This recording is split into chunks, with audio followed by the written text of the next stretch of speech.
ಮಧ್ಯ ಕರ್ನಾಟಕದ ಕೇಂದ್ರ ಬಿಂದು ಬೆಣ್ಣೆ ದೋಸೆ ಚುರುಮುರಿಗೆ ಹೆಸರುವಾಸಿಯಾದ ವಿದ್ಯಾಕಾಶಿ ಎಂದೇ ಕರೆಸಿಕೊಳ್ಳುವ ದಾವಣಗೆರೆಯಲ್ಲಿ ಈಗ ದಕ್ಷಿಣ ದಂಗಲ್ ಶುರುವಾಗಿದೆ. ದಾವಣಗೆರೆ ದಕ್ಷಿಣ ವಿಧಾನಸಭಾ ಕ್ಷೇತ್ರದ ಉಪಚುನಾವಣೆ ಈಗ ಇಡೀ ರಾಜ್ಯದ ಗಮನ ಸೆಳೆಯುತ್ತಿದೆ. ಒಂದು ಕಡೆ ಅಧಿಕಾರ ಉಳಿಸಿಕೊಳ್ಳುವ ಹಠದಲ್ಲಿ ಕಾಂಗ್ರೆಸ್ ಇದ್ದರೆ ಮತ್ತೊಂದೆಡೆ ಭದ್ರಕೋಟೆ ಛಿದ್ರ ಮಾಡಬೇಕೆಂದು ಬಿಜೆಪಿ ರಣತಂತ್ರ ರೂಪಿಸುತ್ತಿದೆ. ಹಾಗಿದ್ರೆ ದಕ್ಷಿಣ ಕ್ಷೇತ್ರದ ಜಿದ್ದಾಜಿದ್ದಿ ಹೇಗಿದೆ ಅಂತೀರಾ? ಇಲ್ಲಿದೆ ನೋಡಿ.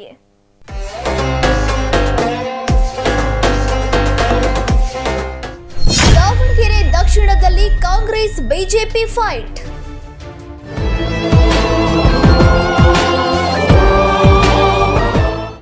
ಪಾಳ್ಯದಲ್ಲಿ ಅಹಿಂದ ವರ್ಸಸ್ ಲಿಂಗಾಯತ ಫೈಟ್.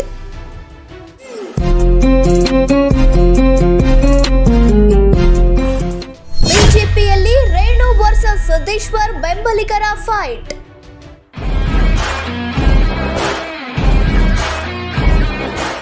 ದಾವಣಗೆರೆ ದಕ್ಷಿಣ ಕ್ಷೇತ್ರ ಅಂದಾಕ್ಷಣ ನೆನಪಾಗುವುದು ಶಾಮನೂರು ಕುಟುಂಬದ ವರ್ಚಸ್ಸು. ದಶಕಗಳಿಂದಲೂ ದಕ್ಷಿಣ ಕ್ಷೇತ್ರ ಕಾಂಗ್ರೆಸ್ನ ಭದ್ರಕೋಟೆ.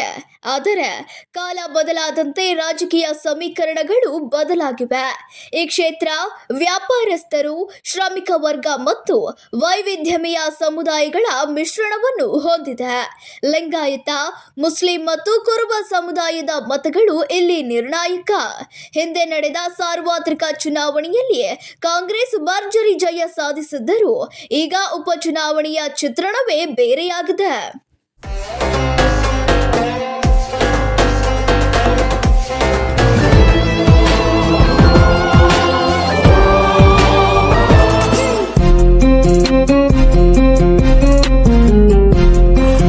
ದಾವಣಗೆರೆ ದಕ್ಷಿಣ ಕ್ಷೇತ್ರದಲ್ಲಿ ಕಾಂಗ್ರೆಸ್ಗೆ ತನ್ನ ಅಸ್ತಿತ್ವ ಮತ್ತು ಸಚಿವರ ವರ್ಚಸ್ಸನ್ನ ಉಳಿಸಿಕೊಳ್ಳುವ ದೊಡ್ಡ ಜವಾಬ್ದಾರಿ ಇದೆ. ಅಭಿವೃದ್ಧಿ ಮಂತ್ರ ಮತ್ತು ಸರ್ಕಾರದ ಗ್ಯಾರಂಟಿ ಯೋಜನೆಗಳೇ ಕಾಂಗ್ರೆಸ್ಗೆ ಶ್ರೀರಕ್ಷೆ. ಆದರೆ ಉಪಚುನಾವಣೆಯ ಸಂದರ್ಭದಲ್ಲಿ ಎದುರಾಗುವ ಆಡಳಿತ ವಿರೋಧಿ ಅಲೆ ಮತ್ತು ಅಭ್ಯರ್ಥಿ ಆಯ್ಕೆಯ ಸವಾಲು ಕೈಪಾಳ್ಯವನ್ನು ಚಿಂತೆಗೀಡು ಮಾಡಿದೆ. ಕ್ಷೇತ್ರದಲ್ಲಿ ಪ್ರಬಲ ಹಿಡಿತ ಹೊಂದಿರುವ ಶಾಮನೂರು ಕುಟುಂಬ ಈ ಬಾರಿಯೂ ತಂತ್ರಗಾರಿಕೆ ನಡೆಸುತ್ತಿದೆ. ಆದರೆ ಈ ಬಾರಿ ಕಾಂಗ್ರೆಸ್ ಪಾಳ್ಯದಲ್ಲೇ ಅಹಿಂದ ವರ್ಸಸ್ ಲಿಂಗಾಯತರು ಅನ್ನೋ ಅಭಿಯಾನ ಆರಂಭವಾಗಿದ್ದು ಕಾಂಗ್ರೆಸ್ ಹೈಕಮಾಂಡ್ಗೆ ತಲೆಬಿಸಿಯಾಗಿದೆ.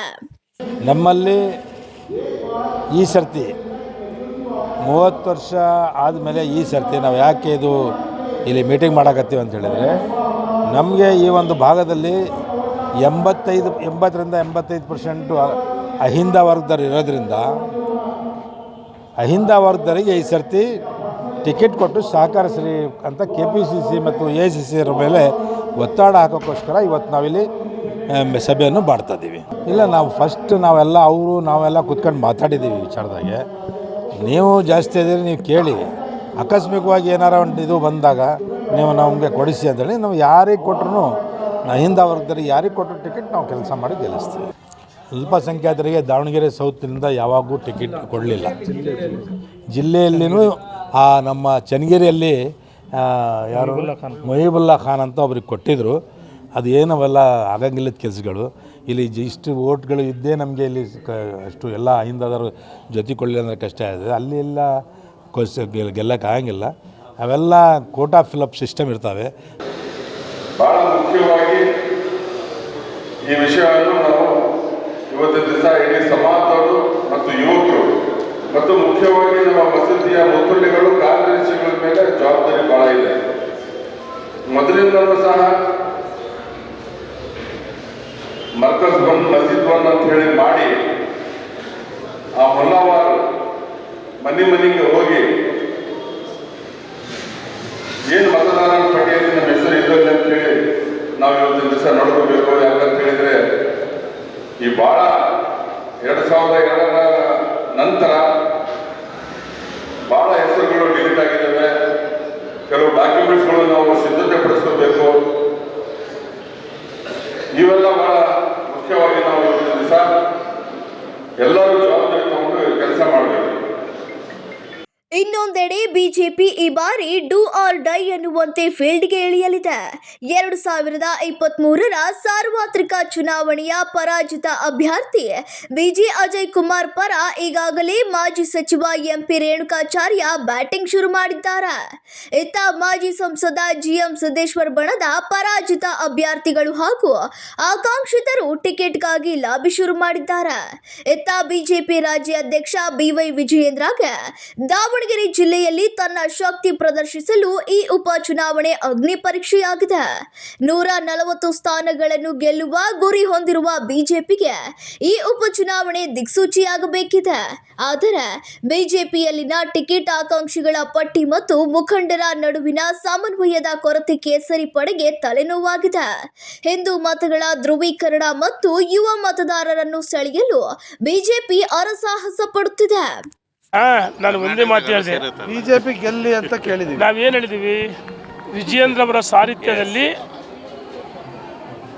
ಇಡೀ ಭಾರತೀಯ ಜನತಾ ಪಾರ್ಟಿ, ಒಂದು ದೇಶದಲ್ಲಿ ಮೋದಿಯವರ ಉತ್ತಮವಾದ ಆಡಳಿತ, ಭ್ರಷ್ಟಾಚಾರ ಮುಕ್ತ ಆಡಳಿತ ಕೊಡಿದ್ದಾರೆ. ಅವರ ನೇತೃತ್ವದಲ್ಲಿ ನಾವೆಲ್ಲರೂ ರಾಜ್ಯದಲ್ಲಿ ಪಕ್ಷವನ್ನು ವಿಜಯೇಂದ್ರ ಅವರ ಸಾರಥ್ಯದಲ್ಲಿ ಪಕ್ಷವನ್ನು ಕಟ್ತಾ ಇದ್ದೀವಿ.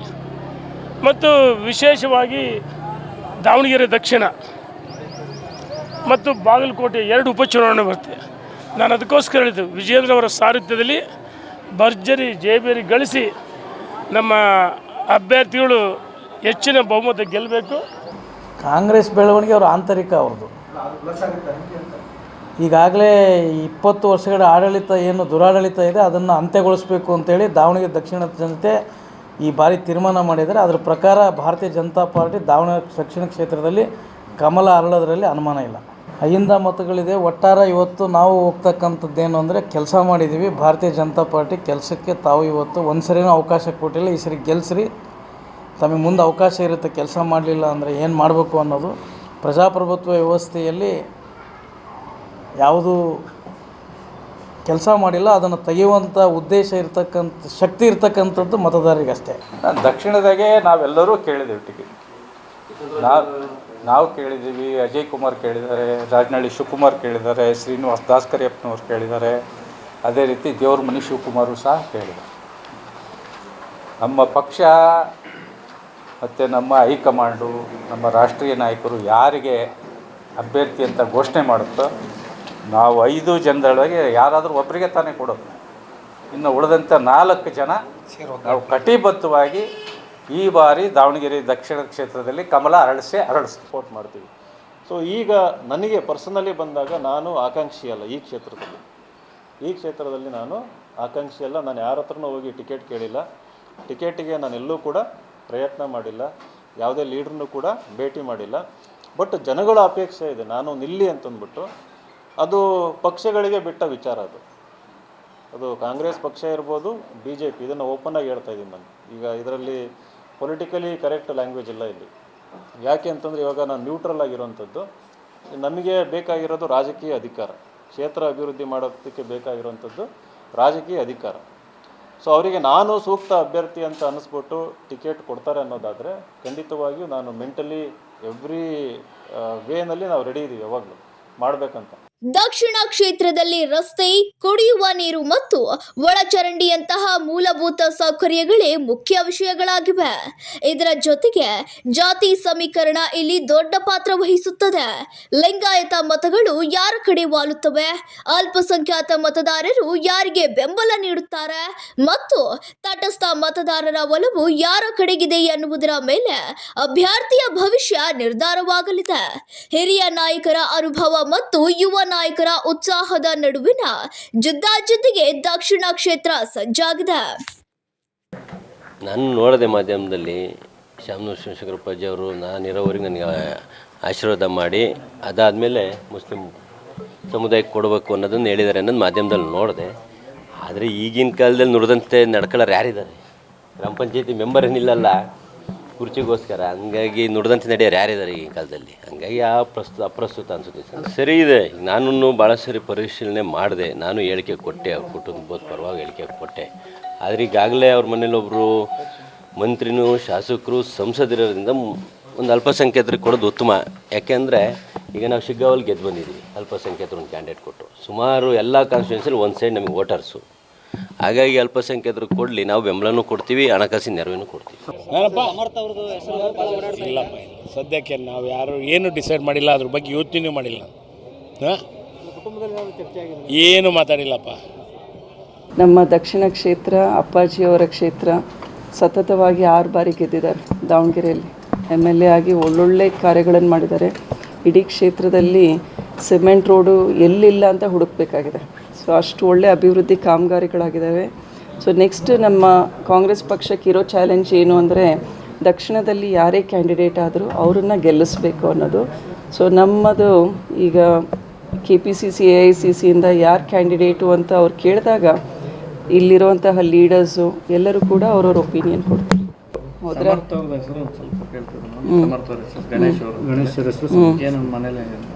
ಮನೇಲಿ ನಾವೇನು ಚರ್ಚೆ ಮಾಡಿಲ್ಲ. ಇಲ್ಲಪ್ಪ, ನನಗೆ ಡೆಲ್ಲಿ ಪಾಲಿಟಿಕ್ಸ್ ಇಷ್ಟ. ಮೇಡಮ್, ನೀವು ಯಾವತ್ತಾದ್ರು ಸಮರ್ಥವಾಗಿ ಕೇಳಿದ್ರೆ ಮೇಡಮ್ ಪಾಲಿಟಿಕ್ಸ್ ಇಂಟ್ರೆಸ್ಟ್? ಇಲ್ಲ, ನನ್ನ ಚುನಾವಣೆಯಲ್ಲೇ ನಾನು ಕೇಳಿರಲಿಲ್ಲ, ಅವ್ರನ್ನ ಆ ಥರ ಕೇಳಿಲ್ಲ. ಯಾಕಂದರೆ ಚುನಾವಣೆ ಅಂದ ತಕ್ಷಣ ಫ್ಯಾಮಿಲಿ ಮೆಂಬರ್ನಲ್ಲಿ ಎಲ್ಲರೂ ಸಹಜವಾಗಿ ಓಡಾಡ್ತೀವಿ. ಫ್ಯಾಮಿಲಿ ಮೆಂಬರ್ ಜೊತೆಗೆ ನಮ್ಮ ಅಭಿಮಾನಿಗಳು, ಹಿತೈಷಿಗಳು ಅವರು ಓಡಾಡ್ತಾರೆ. ಹಾಗಂತ ಬೈ ಡಿಫಾಲ್ಟ್ ಅವರೇ ಕ್ಯಾಂಡಿಡೇಟ್ ಅಂತ ಅಲ್ಲ. ಬಟ್ ಯಾರೇ ಕ್ಯಾಂಡಿಡೇಟ್ ಇದ್ರೂ ಬದ್ಧವಾಗಿ ಕೆಲಸ ಮಾಡಬೇಕು. ಅಪ್ಪಾಜಿಯವ್ರು ಏನು ಕ್ಷೇತ್ರದಲ್ಲಿ ಹೆಸರು ಉಳಿಸ್ಕೊಂಡಿದ್ದಾರೆ, ಕೆಲಸ ಮಾಡಿದ್ದಾರೆ ಅಂತ ಒಳ್ಳೆ ಕೆಲಸನ ಅವ್ರು ಮುಂದೆ ಮಾಡ್ಕೊಂಡು ಹೋಗ್ಬೇಕು. ಒಟ್ಟಿನಲ್ಲಿ ದಾವಣಗೆರೆ ದಕ್ಷಿಣದ ಅಖಾಡ ಈಗ ಕುರುಕ್ಷೇತ್ರವಾಗಿ ಮಾರ್ಪಟ್ಟಿದೆ. ಅಭ್ಯರ್ಥಿಗಳ ಘೋಷಣೆಯ ಮೊದಲೇ ಆರೋಪ ಪ್ರತ್ಯಾರೋಪಗಳು ಮುಗಿಲು ಮುಟ್ಟಿವೆ. ಕಾಂಗ್ರೆಸ್ ತನ್ನ ಭದ್ರಕೋಟೆ ಉಳಿಸಿಕೊಳ್ಳುತ್ತಾ ಅಥವಾ ಬಿಜೆಪಿ ಇಲ್ಲಿ ಇತಿಹಾಸ ಸೃಷ್ಟಿಸುತ್ತಾ ಎಲ್ಲದಕ್ಕೂ ಉಪಚುನಾವಣೆಯೇ ಉತ್ತರ ನೀಡಬೇಕಿದೆ. ಕ್ಯಾಮರಾ ಪರ್ಸನ್ ರಾಕೇಶ್ ಜೊತೆ ಅರ್ನಿಶ್ಯಂ, ಒನ್ ಕನ್ನಡ ನ್ಯೂಸ್, ದಾವಣಗೆರೆ.